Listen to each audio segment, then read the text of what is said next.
로마서를 계속 강의하고 있습니다. 로마서는 기독교의 교리서입니다. 세 가지가 있는데 죄악론이 있고 구원론이 있고, 이 구원에 관한 하나님의 절대 주권과 절대 섭리에 대한 것이 교리라면, 12장부터는 생활의 교리, 성도들이 어떻게 신앙생활을 할 것인가 세상에서, 그거에 관해서 말씀을 하고 있어요. 그래서 관계에 대해서 12장은 쭉 말씀을 해 주셨습니다. 하나님과의 관계, 예배죠. 또 선하시고 기뻐하신 또 온전한 뜻을 분별해서 순종하는 것. 교회와의 관계는 직분을 통해서 섬기는 것입니다. 성도와의 관계는 어떻다고 그랬어요? 악에 속하지 말고 선에 속해서 먼저 존경하고 사랑하기를 먼저 한다. 그 다음에 나를 대적하는 자에 대해서는 어떻게 할 것인가. 대적도 종류가 여러 가지가 있는데, 운명적인 관계는 핍박을 받아도 축복할 수밖에 없다. 운명적 관계가 뭐예요? 부모, 형제들입니다. 그건 신앙이 나쁘다고 해서 헤어질 수는 없는 거지요. 그 다음에 그냥 일반적인 면에서의 대적자가 있고, 하나님의 반대편에 있는 대적자가 있다고 그랬습니다. 거기에서는 어떻게 대처하는 것인가를 얘기했습니다.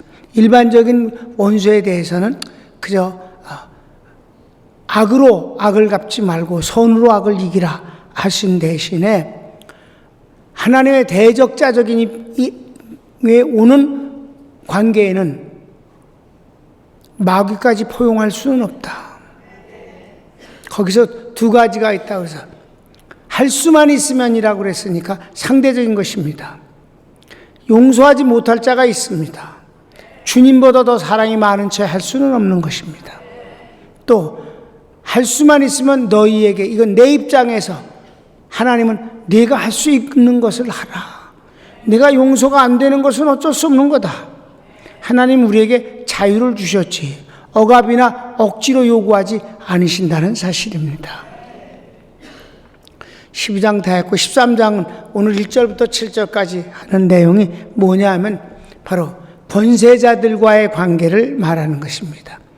이 13장 1절부터 7절까지의 내용을 가지고 악한 정권, 악한 독재자, 악한 권세자들에게 교회 지도자들이 이 말씀을 인용하면서 아첨을 하고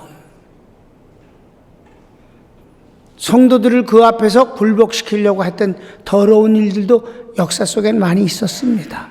오늘 여러분이 1절부터 7절까지의 내용을 하나님이 어떤 마음으로 우리에게 주시는 교훈인지를, 이 생활 교훈의 진리를, 교리를 잘 배울 수 있게 되기를 바랍니다. 1번 시작. 위에 있는 권세들에게 굴복하라. 여기서 권세들이라는 복수를 썼습니다. 권세 그러면 대부분 정치적 권세를 떠오르게 되지만, 정치적 권세만 권세가 아닙니다. 권세는 많이 있습니다. 시작. 여기서 권세들이란 정권만이 아닌 가정의 부모, 교회의 지도자, 회사의 오너, 군대의 지휘관 등 그 단체들을 이끌어가는 힘을 말합니다.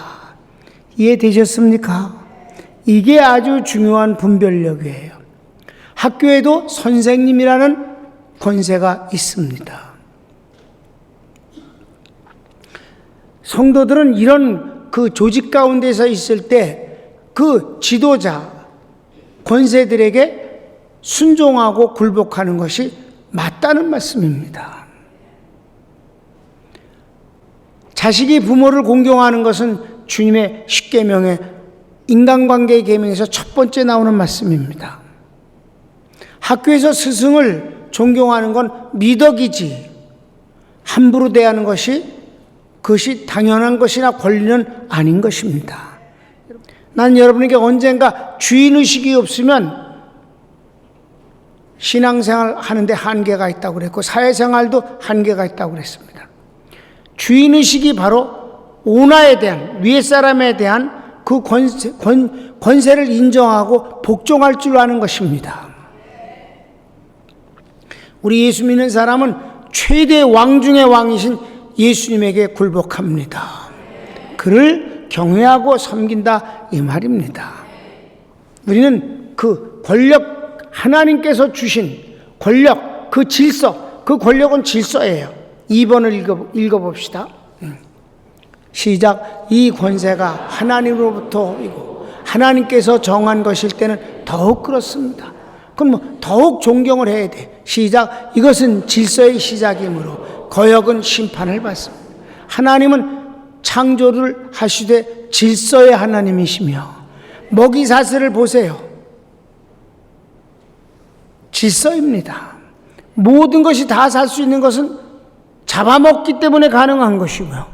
그래서 밑에 것은 워낙 숫자를 많이 번성하게 해서 하나도 없어지지 않게 하는 것입니다. 모든 것은 다 필요한 것이에요. 질서입니다. 자, 성경 1, 2절을 같이 읽읍시다. 시작. 각 사람은 위에 있는 권세들에게 복종하라. 권세는 하나님으로부터 나지 않음이 없나니 모든 권세는 다 하나님께서 정하신 바라. 그러므로 권세를 거스리는 자는 하나님의 명을 거스림이니 거스리는 자들은 심판을 자취해야 하리라. 여기서 정권이라는 걸 잊어먹어야 합니다. 많은 권세들이 있다고, 이 세상에 있다고 말씀해. 그건 하나님이 만드신 바로 질서라. 그 질서를 회파하는 것은, 그것은 심판을 받게 돼 있다. 자신도 파괴되어지고. 이해되셨습니까?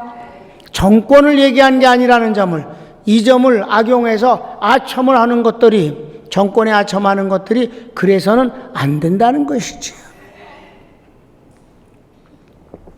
세 번째, 시작. 순종에는 두려움. 그렇습니다. 이런 질서 가운데서는 순종을 할 때는 두려움이 없고 평안해는 것이다. 왜냐하면 파괴행위니까. 그래서 선을 행하면 칭찬을 받는 것은 당연한 것이다. 3절 4절이에요. 같이 읽을까? 시작. 다스리는 자들.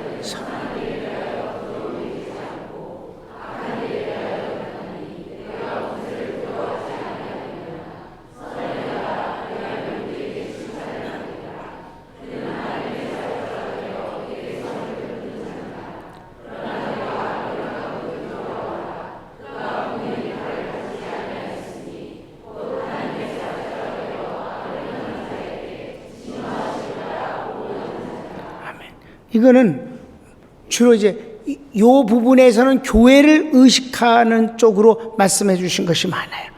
하나님은 사랑이시고 구원하시는 분이시지만 그것을 거절하고 대적하는 자에겐 심판의 칼이 임하는 것입니다. 하나님 구원자이시면서 동시에 심판자이십니다. 그래서 만인 구원론을 말해서 하나님이 사랑이신데 어찌 지옥을 만들겠느냐고? 아니에요. 그럼 마귀를 천국 보내니? 마귀에게 속한 자를 천국 보낼 수는 없는 것이지. 그러니까 하나님은 구원과 심판을 동시에 하시는 분이시다. 구원을 그렇게 초청해도 싫다고 그랬는데 그 싫다고 하고 대적하는 것을 천국 갈게 할 수는 없는 거죠. 그들은 당연히 마귀와 함께 심판과 지옥을 가는 것은 당연한 일이다 하시는 것입니다. 그 다음에 네 번째, 이거는 하나님을 섬기는 데 있어서 심판을 받기 때문에 혼날까봐 벌받을까봐 하는 게 아니라 기쁨으로 하는 것이 더 좋다는 말씀입니다. 긍정적이고 적극적으로 하나는, 그러면 내가 행복하고 하나님의 또 다른 그냥 칭찬만이 아니라 보상적인 축복이 임하는 것은 우리 기독교의 복음의 내용 아니겠어요? 시작. 심판 때문이 아니라 양심으로 하나님의 일꾼답게 힘쓰. 5절에서 7절 상반절까지인데 같이 본문을 읽겠습니다. 시작. 그러므로 복종하지 아니할 수 없어. 진노 때문에 할 것이 아니라 양심을 따라 할 것이라. 너희 조심 이로 말미암음이라. 그들이 하나님의 일꾼이 되어 바로 이 일에 항상 힘쓰느니라. 모든 자에게 줄 것을 주되 조세를 받을 자에게 조세를 바치고 관세를 바치고. 여기까지. 여러분, 우리가 국가든지 조직이든지 해서 권리와 의무가 동시에 주어지는 일이 언제나 있게 마련입니다. 그럼 그 의무를 행할 때 그 조직에 내가 속해 있다면 그 조직이 잘 되기를 원해서 내 의무를 하는 것은 당연한 일이며 그것은 기쁨으로 할 수 있으면 더 좋다는 말씀이에요. 잘못되더라도 의무는 행하는 거다. 정부가 마음에 안 든다고 군대를 안 간다. 감옥분이 갈 데가 없어. 그건 가는 거다. 군대가 완전히 이상스러운 군대가 됐다. 그래도 나는 애국적인 마음 갖고 충실하게 군생활을 해야 된다고 믿습니다. 이게 우리가 할 일이다. 억지로 하는 게 아니라 기왕이면 적극적으로 국가를 사랑해서 국민을 보호한다는 마음으로 한다는 건 중요한 일이다. 그래서 주님께서 말이에요. 주님을 이제 올무에 넘기려고 질문을 해. 주님, 이 우리나라를, 이 이스라엘을 완전히 압제해갖고 식민지를 만들어서 모든 걸 다 뺏어가고 있는 저 로마에다가 세금을 내야 될까요? 내지 않아도 될까요? 어떤 게 더 옳습니까? 그랬더니 주님이, 그런데 여기서 올무잖아. 세금 내지 말아라. 그러면 로마 정권에 의해서 예수님이 벌을 받게 할 수 있고, 내라 그러면 국민들이 아주 실망하고 싫어할 거란 말이에요. 두 가지 다 어떤 쪽으로 해도 걸릴 거라고 아주 묘수라고 요 정치 종교인들이 했더니 주님 지혜를 이길 수가 없잖아요. 돈 좀 가져와 봐라. 그 돈을 갖다 드렸더니, 야, 여기 누가 그려져 있니까? 시저입니다. 가이사입니다. 주님 말씀하셨어요. 자, 읽으시다. 시작. 이에 이르시되 그런즉 가이사의 것은 가이사에게, 하나님의 것은 하나님께 바치라. 찍 쌌어. 그것들이 안 걸려서 주님이.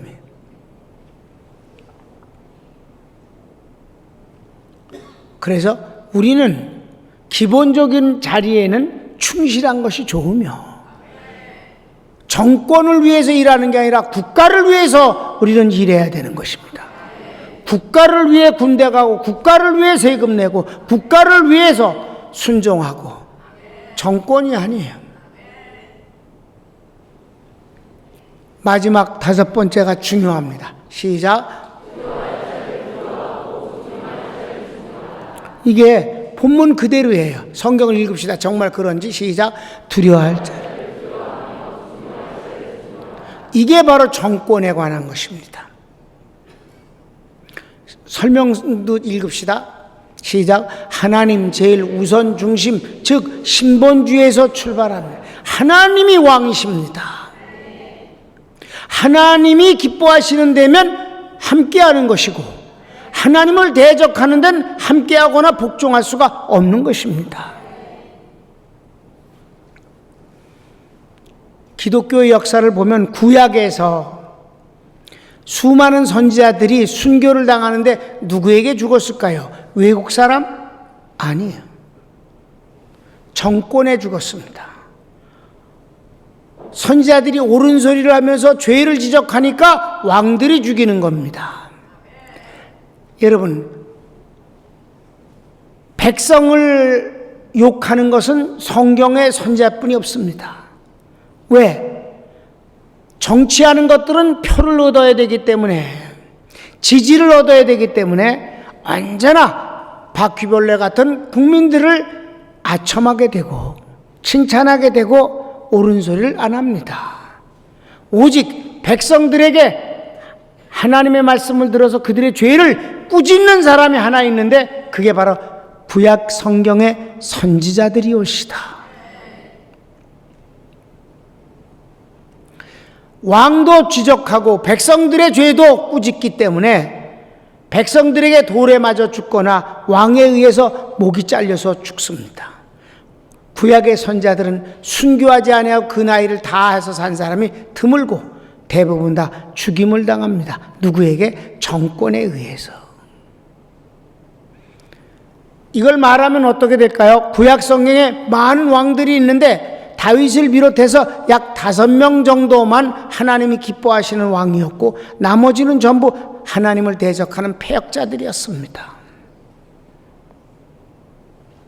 그래서 마지막 선지자에는 세례 요한도 헤롯에게 목이 잘려서 죽었고 예수님조차도 로마 정권에 의해서, 아니 그 로마 정권에 의해서 방화세를 당긴 건 로마 정권 빌라도지만 예수님이 강제로 어떻게든 죽게 만든 것은 바로 이스라엘의 자치 정권 사내들인 공의에 의해서 주님은 십자가에 돌아가시게 된 것입니다.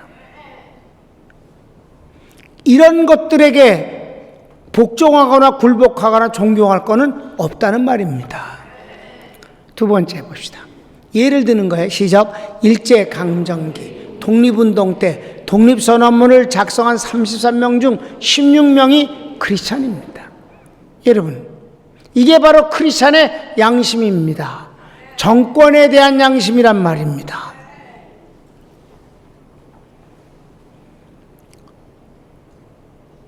그때 당시 기독교인의 숫자는 100명 중에 1명, 1%뿐이 되지 않았지만은 독립선언문에 서명한 사람이 40%가 넘는 숫자가 바로 기독교인이었다는 점은 아주 심각하게 기억해야 할 내용이라고 믿습니다. 또 세 번째, 공산화를 꾀하기 위해서 김일성이 소련과 중국의 후원을 받아서 침략해 왔을 때 소련 전차는 3일 만에 서울을 점령하고 지쳐서 내려가서 낙동강을 앞에 놓고 다다랐었습니다. 9월 달입니다. 그냥 금방 전쟁이 끝날 즈음이 됐습니다. 이랬을 때 이승만 대통령은 유엔에 호소를 했고 유엔이 참전한 전쟁 중에 유일하게 16개국이 몰려와서 이 나라를 공산해서 막았습니다. 그런데 그 16개국 중에서 약 3개의 나라만 기독교적인 것이 아니었고 나머지 나라는 다 기독교의 국가가 이 나라를 구원하러 온 것이며 흥남 철수작전은 모든 배가 북한에 있는 크리스찬들을 구원해내기 위해서 흥남에 가서 10만 명의 교인들을 실어 나른 것이 흥남 철수작전입니다. 이건 크리스찬의 운동입니다. 여러분, 성도가 어떤 마음으로 정권을 대해야 되는가를 잘 보여주는 역사입니다.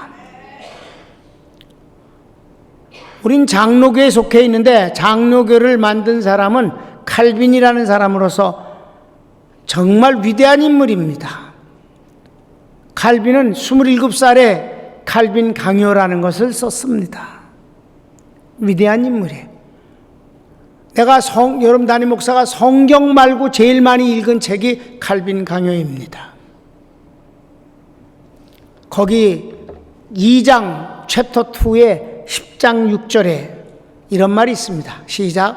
칼빈은 우리 국가를 폭군에게서 건져내는 것처럼 아름다운 일은 없다라고 했습니다. 외국이 아닙니다. 자국의 폭군이 국민들을 속이고 괴롭히고 망하게 하는 길로 간다면 그 국가를 건져내는 일이 이 세상에서 가장 아름다운 일이다. 무조건 정권의 아첨을 하고 굴복하는 것이 애국이 아닌 것을 아셔야 합니다. 그러니까 성도들은 먼저 아주 소극적인데 가장 적극적, 소극적 적박이라는 아주 모순된 언어를 쓰는 것이 바로 기도입니다. 하나님께서 대한민국을 구원해달라고, 축복해달라고, 대한민국의 성도들과 교회가 잘못하는 것을 용서해달라고. 지금 현재 대한민국의 큰 교회들이 현 정권과 계약을 맺었습니다. 협력하기로. 더러운 일입니다. 반면 많은 교회들이 또는 지역적으로 시국 성명을 내면서 지금 이것은 정상적인 국가가 아니라고 말하는 것은 그들의 당연한 복음적 의미에서의 목소리라고 생각합니다. 손을 모읍시다.